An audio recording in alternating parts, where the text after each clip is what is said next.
सकाळची घाई असो किंवा संध्याकाळचा नाश्त्यासाठी जर तुम्हाला मऊ लुसलुशीत असं काहीतरी खायचं असेल तर फक्त 2 बटाट्यापासून अतिशय मऊ गुबगुबीत टम्म फुगणारा आणि भरपूर सारण असलेला हा पराठा तुम्ही नक्की बनवून बघा। पराठा खाल्ल्यानंतर तुमचं पोट भरेल पण तुमचं मन भरणार नाही।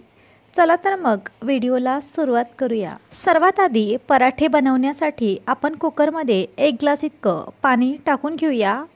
या पाण्यामध्ये आपण बटाटे उकळायला टाकून घेऊया। इथे मी 4 बटाटे उकडून घेत आहे।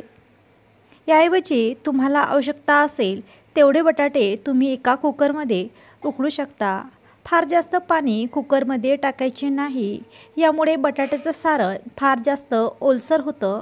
पराठे बनवण्यासाठी सर्वात आधी पीठ मळून घेऊया। यासाठी इथे 1 वाटी मी गव्हाचं पीठ घेतलेलं आहे, 2 चमचे बेसन पीठ टाकलेलं आहे, चवीनुसार मीठ टाकलेलं आहे आणि अगदी चिमूटभर यामध्ये हळद टाकलेली आहे।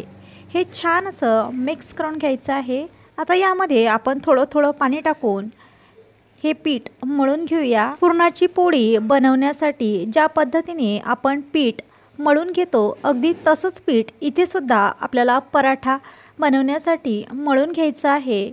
यामुळे तुमचा पराठा अजिबातही फुटणार नाही। खूप वेळा असं होतं की भरपूर सारण भरल्यामुळे पराठा फुटतो, पण हा पराठा अजिबातही फुटणार नाही। पीठ छान मळून झाल्यानंतर यावरती अगदी थोडंसं तेल मी टाकून घेतलेलं आहे आणि पुन्हा एकदा छान असं मळून घेऊया।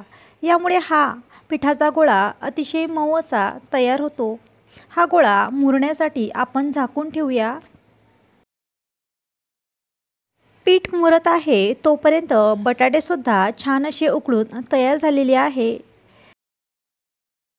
तुम्ही पराठे किती बनवणार आहात यानुसार बटाटे तुम्हाला घ्यायचे आहे। इथे मी 3 बटाटे पराठे बनवण्यासाठी घेत आहे। हे बटाटे छान असे किसून घ्यायचे आहे। याऐवजी तुम्ही हे बटाटे मॅशरने मॅशसुद्धा करू शकता। इथे आपण एक तडका पॅन घेतलेला आहे आणि त्यामध्ये अर्धीच पळी इतकं तेल टाकून घेतलेलं आहे। हे तेल छान असं गरम होऊ द्यायचं आणि नंतर आपण यामध्ये काही मसाले टाकून घेणार आहोत। सर्वात आधी तेल गरम झालं की नाही हे चेक करायचं।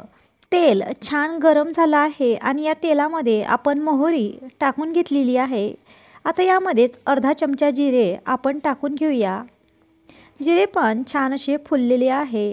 कढीपत्त्याची 7 ते 8 पानं मी कट करून टाकून घेतलेली आहे। 4 हिरव्या मिरच्या इथे कट करून टाकलेल्या आहे। 1 चमचा गरम मसाला यामध्ये टाकलेला आहे आणि चवीनुसार मीठ आपण यामध्ये टाकून घेतलेलं आहे। छान असं मिक्स करून घ्यायचं। तयार झालेली फोडणी आपण बटाट्यावरती टाकून घेतलेली आहे। ही फोडणी टाकल्यानंतर थंड होऊ द्यायची आणि नंतर हीच फोडणी आपल्याला या बटाट्यामध्ये छान अशी मिक्स करून घ्यायची आहे। आपण टाकून घेतलेली फोडणीसुद्धा छान अशी थंड झालेली आहे। आता ही फोडणी आपण या बटाट्यामध्ये छान अशी मिक्स करून घेऊया। पराठे बनवताना एक गोष्ट कायम लक्षात ठेवायची, बटाटे छान असे उकडून घ्यायचे। पाणी फार जास्त कुकरमध्ये टाकायचं नाही, यामुळे हे सारण खूप जास्त ओलसर होतं। पराठ्याचं सारण आता तयार झालेलं आहे। या सारणाचे आपण 3 गोळे बनवून घेतलेले आहे। ज्या आकाराचा तुम्हाला पराठा बनवायचा आहे त्यानुसार तुम्ही हे गोळे लहान किंवा मोठेसुद्धा बनवू शकता। आता पीठसुद्धा छान असं मुरलेलं आहे। आता हे पीठ पुन्हा एकदा हलकंसं मळून घेऊया। पराठा बनवण्यासाठी अशा पद्धतीने कणकेचा एक गोळा मी बनवून घेतलेला आहे, बघू शकता। अतिशय मऊ असं हे पीठ मुरलेलं आहे। हलकंसं याला पीठ लावून घ्यायचं आहे। आता इथे एक छोटीशी पोळी आपण लाटून घेऊया। आता यावरती बटाट्याच्या चटणीचा गोळासुद्धा ठेवून घेतलेला आहे। बघा अशा पद्धतीने आपल्याला हा गोळा या पोळीमध्ये दाबून घ्यायचा आहे। एक्स्ट्रा भाग बाजूला काढून घ्यायचा आहे।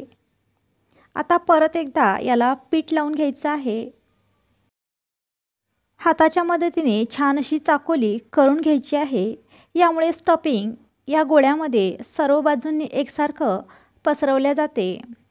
अगदी थोडंसं पीठ लावून हलक्या हाताने हा पराठा लाटून घेत आहे। बघू शकता आपलं सारणसुद्धा एकसारखं या पराठ्यामध्ये पसरलं गेलं आहे आणि पराठा अजिबातही फुटला नाही किंवा पोळीपाटाला सुद्धा चिटकला नाही। तवा छान असा गरम करून घेतलेला आहे आणि त्याला तेलाने ग्रीस केलेला आहे। नंतर यावरती लाटून घेतलेला पराठा आपण टाकून घेतलेला आहे। छान असा खरपूस होईपर्यंत आपल्याला हा पराठा भाजून घ्यायचा आहे। एका साईडने छान असा रंग आल्यानंतर आपल्याला हा पराठा पलटवून घ्यायचा आहे। गॅसची फ्लेम मीडियम ठेवायची आहे आणि छान असा रंग आल्यानंतर आपल्याला हा पराठा पलटवून घ्यायचा आहे। बघा अशा पद्धतीने आपण हा पराठा पलटवून घेतलेला आहे। बघा पराठा बनवण्याची दुसरी पद्धत मी तुमच्यासोबत शेअर करत आहे। गव्हाच्या पिठाची अशा पद्धतीची वाटी बनवून घ्यायची आणि तयार वाटीमध्ये बटाट्याचा स्टफिंग असलेला गोळा टाकून घ्यायचा। बघा हलक्या हाताने हा गोळा आपल्याला आतमध्ये ढकलून घ्यायचा आहे आणि एक्स्ट्रा कणिक बाजूला काढून घ्यायची आहे। हा गोळा छान असा बंद करून घ्यायचा आणि नंतर याला थोडंसं कोरडं पीठ लावून घ्यायचं आहे, म्हणजे यामुळे हे स्टफिंग सर्व बाजूंनी पराठ्यामध्ये पसरलं जातं। हा सुद्धा पराठा हलक्या हाताने आपल्याला लाटून घ्यायचा आहे। पराठा तुम्ही तुमच्या आवडीनुसार लहान किंवा मोठा बनवू शकता, हे सर्व तुमच्या आवडीवरती अवलंबून आहे। लाटून घेतलेला पराठा मी तव्यावरती टाकून घेतलेला आहे आणि छान असं याला तेल लावून घेतलेलं आहे। एका साईडने छान असा रंग आला की हा पराठा आपण पलटवून घेऊया। पराठा एका बाजूने छान भाजून झाल्यानंतर हा पराठा मी पलटवून घेतलेला आहे। या पराठ्याला तुम्ही तेल किंवा तूपसुद्धा लावू शकता। बघू शकता पराठा आपला टम्म असा फुगलेला आहे। तुम्हाला हा व्हिडिओ कसा वाटला ते मला कमेंट करून सांगाल आणि व्हिडिओ शेवटपर्यंत पाहिल्याबद्दल तुम्हा सर्वांचे खूप खूप आभार।